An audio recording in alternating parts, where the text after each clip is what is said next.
Hi, my name is Jesse Barcelone, and I'm going to explain to you why I think it is a great idea to go to UMGC. What makes you want to choose UMGC for a cyber program? There's lots of cyber programs to go to. Well, a lot of our students are actually part of the military, so we operate on a lot of bases. I've personally gone to many of the bases, such as Andrews, Langley, Norfolk, and Miramar. So uh, I've had an opportunity to meet our students, as well as Fort Meade. I've also been there. And We often have recruiters or advisors working on the bases with students who are in the military. Obviously, promotions come from finishing your degree. When you're in class with a lot of people that are in a similar experiences or background to you, um, that's it makes things a little easier. And also, don't be afraid if you're not in the military and you don't know a lot about cyber and you're considering being a career changer, because UMGC has a lot of people that are changing careers in both the grad and undergrad program. People are often surprised that in the grad program, people may not have a degree, undergrad degree or experience in cyber, but it's not always necessary. You may be spending more time on Linux and Windows and learning commands and working with tools like Wireshark or Metasploit, but it's not required. And many of our top students from the cyber team that I've ever met had a different career path before they even went into cybersecurity.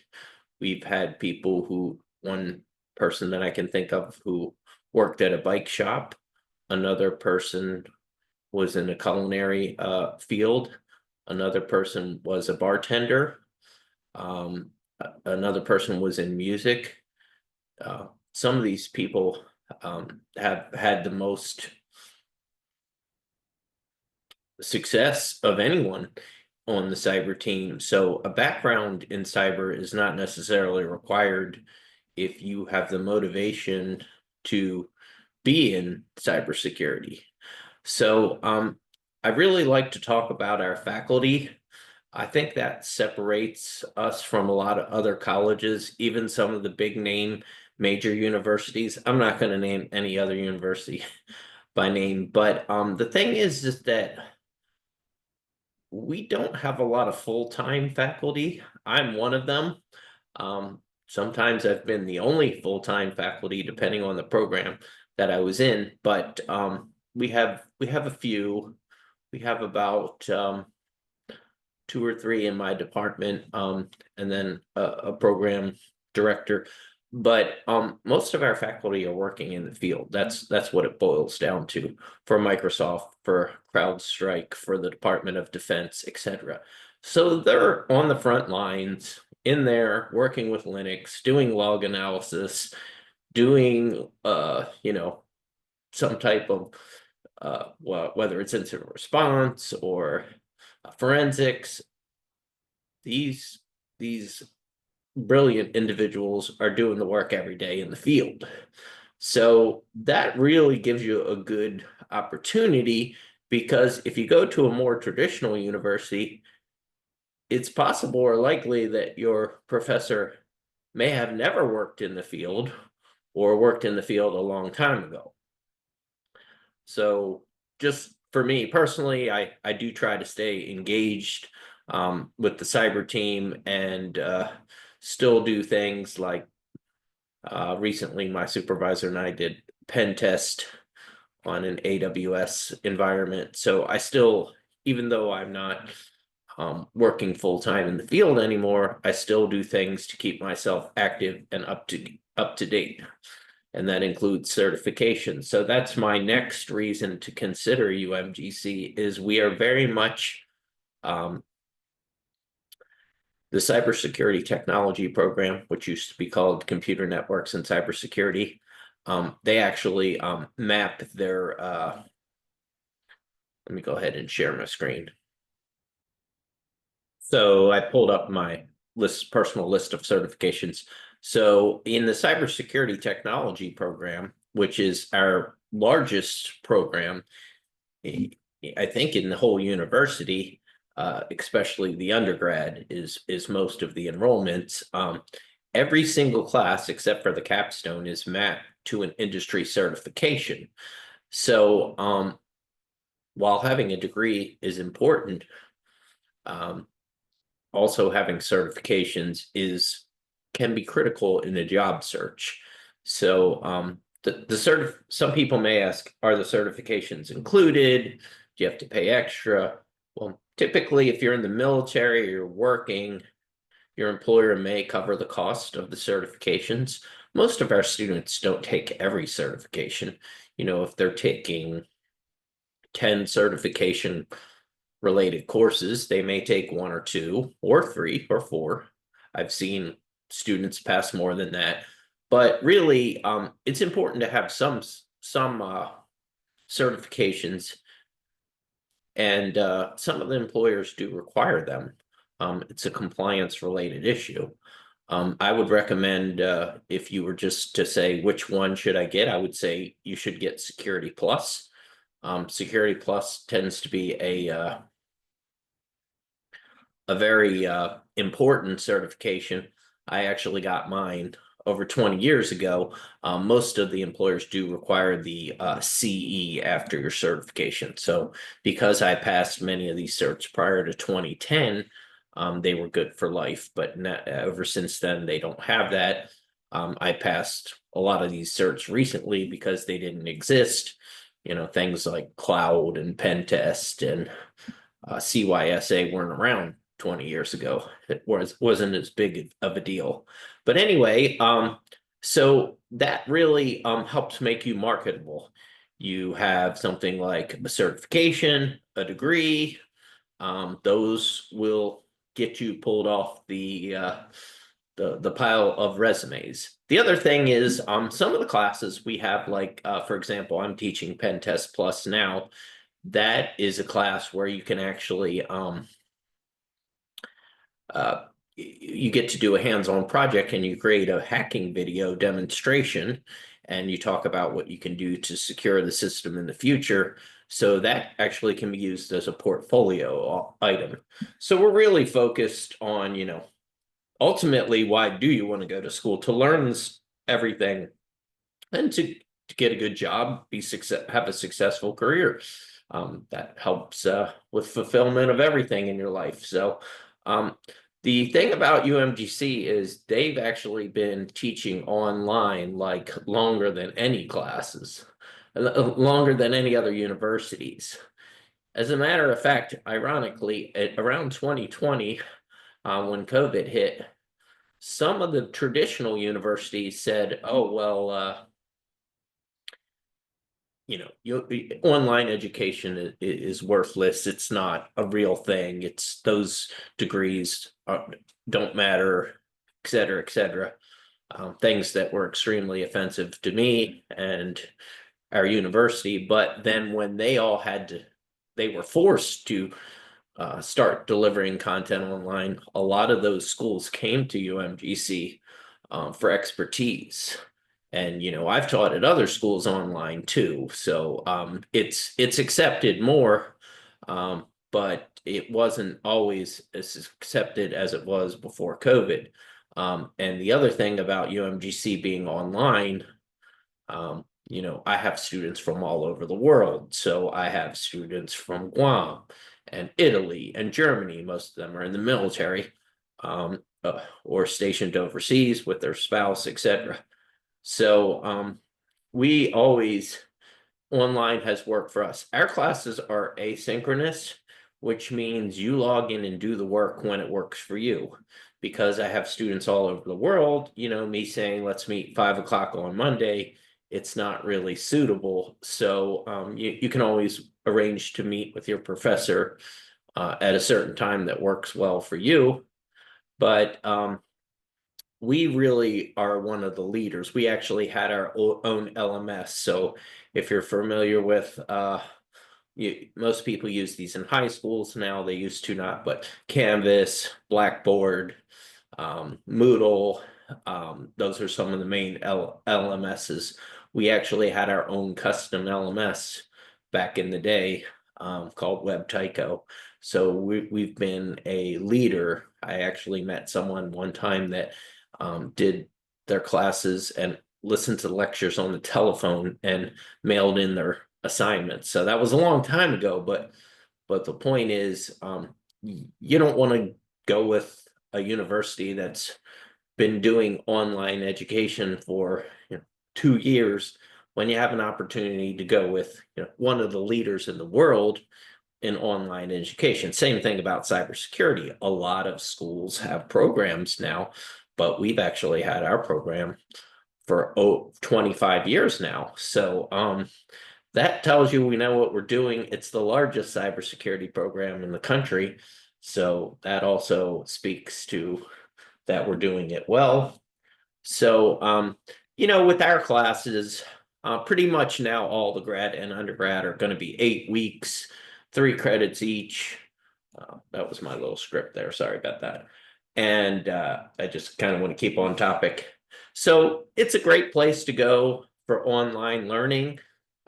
It's self-paced. It does help if you perhaps went to a community college, if you're doing undergrad and took some face-to-face classes. Some of these courses you may, like an A+, for example, where you're taking apart a computer in a class, or a CCNA, where you're touching a Cisco router. Those classes aren't bad. Community colleges actually have low prices. We have great transferability. So we have articulation agreements where we take your community college classes, we take your military service transcript, we take your certifications like these listed on the screen.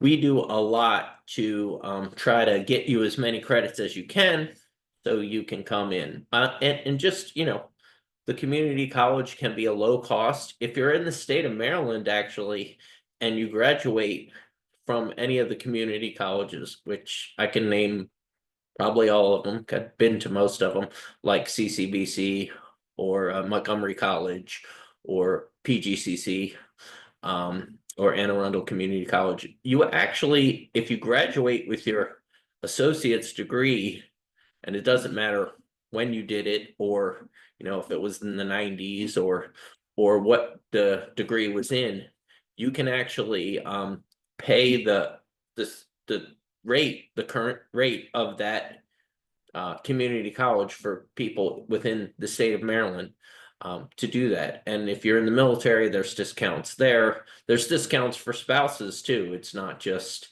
people who are in the military, because they're all part of the journey. The spouses are making sacrifices as well. They're living overseas.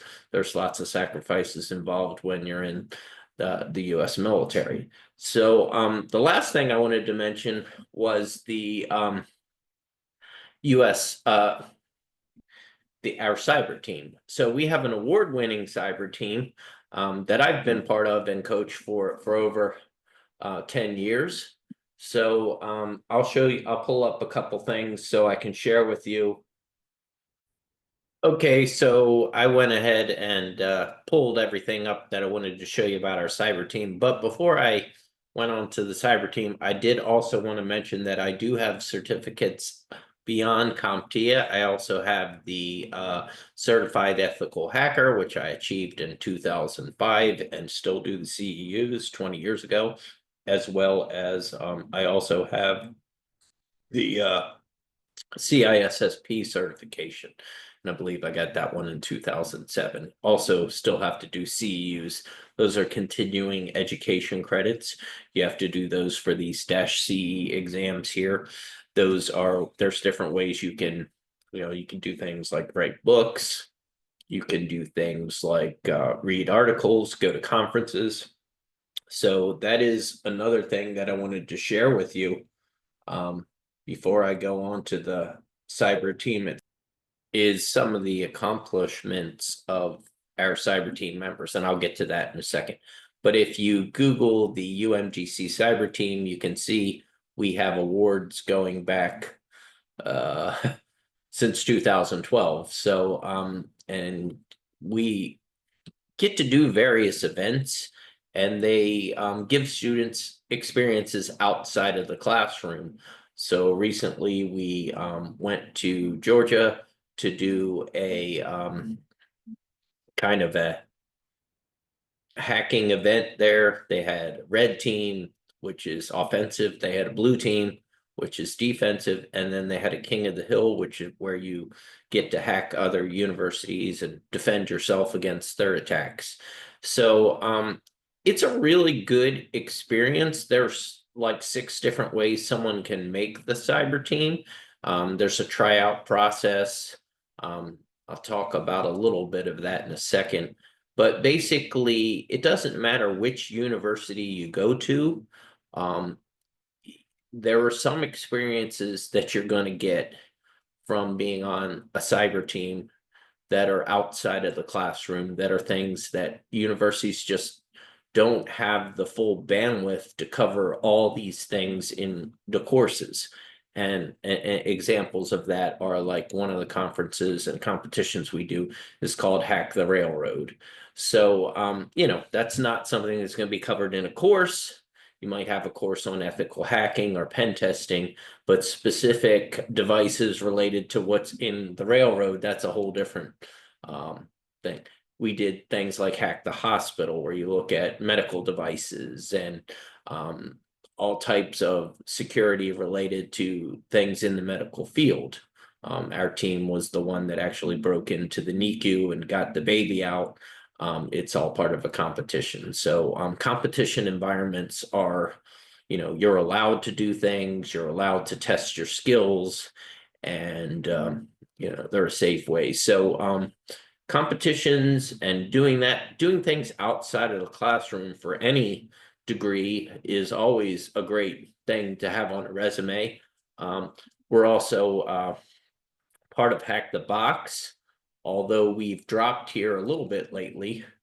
You can see that our team is still ranked second in the United States right now behind Bradley. We were ahead of them most of last year, but we dropped a little bit. We dropped out of the top 10, but I'm sure we'll be back in there. But if you look at our number of participants here, we have a large number of people on our team, and it takes years. It looks like 321. It takes years to get up in the rankings here. There's probably only 10 teams in the US that are in the top 100, which they list here on the Hack the Box. So this is just somewhere you can go and play. It's a playground. You can practice your skills ethically and test things, and they're always developing new challenges. Keeps your mind fresh. That's what I like about cybersecurity. I started with Windows 3.1. I went to Windows 95, 98, ME, NT, 2000, XP, Vista, Windows 8, Windows 10, Windows 11, and probably Windows 12 pretty soon here. So, worked with all various versions of Windows and Linux and cyber. There's always something new. There's so many devices connected to the internet. The bandwidth keeps getting faster. There's more devices on my home network, like my garage, for example, and my TVs, all Alexas, Google Home, all these devices, adding complexities, layer of security. If you're interested in hooking your Xbox up to the network or doing things like PS5, or you secure your router or make changes on it for your parents. You help your family with IT problems. Cybersecurity might be good for you. You really don't have to have a strong background in math. There's probably one required math class in a cybersecurity technology undergrad degree, and on the grad side, for cybersecurity technology, there were no specific math classes. So I know a lot of people think of the old computer science, which was very math and programming heavy. Cybersecurity technology, we do offer those degrees in computer science, but cybersecurity technology is more about like securing Windows and Linux and pen testing and doing analysis after a compromise. So incident response and forensics. It's not about like coding, really. All coding skills are helpful, but they certainly aren't required. There's lots of ways and tools you can use to do some coding, and there's a lot of tools, good tools out there. So you would learn about those tools like Metasploit and Wireshark and Kali, etc.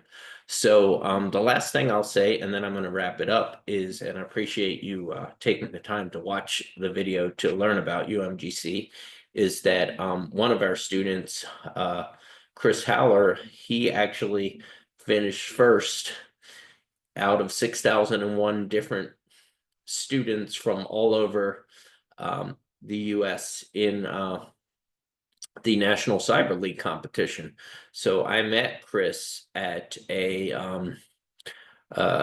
twice at military bases. He was a UMGC student for undergrad and grad, and I met him at first at Langley and then in Norfolk, and he completed in the CTFs. He did well. He wasn't where he is now, which is probably one of the top cyber people that I ever met in the world, but he certainly was good, but he got a lot better over time. And part of how he did improve his skills was doing a lot of competitions. So the last thing I'll mention is recently we did collaborate on a book called The Hack It's Back. So I did about half and he did about half. And the reason I wanted to mention that is that kind of circles back and closes the loop on how I started, why you might want to go to UMGC. We have a lot of people who are authors and experts in this field, and those are your teachers. So it's really important to know when you go to a program, hey, I'm not going to be getting a teaching assistant or something like that, someone doing the lectures. I'm actually going to be getting someone in the field with expertise. So I really think I believe in what I do. I believe it's a great university for cybersecurity. I believe we help people. I've seen people's careers take off. I really think we have a lot of great resources for students, and we really do great things. And in cyber, I think we are at the top of the list. So I hope you consider us. I appreciate you watching the video. And you can also reach out to me. You can find my email. You can find me on LinkedIn, or you can find me also, I do some posting in our Reddit group about UMGC and the common questions that people have about us. So hopefully you will consider us for going to college, your university. We are state accredited, we're regionally accredited, which means, it's the same as universities like a Penn State or a Maryland or a Stanford or a Harvard. They're all regionally accredited universities. So it's a state university, it's University of Maryland system. And I hope you consider it, and you can reach out to me if you have any questions. All right, thank you.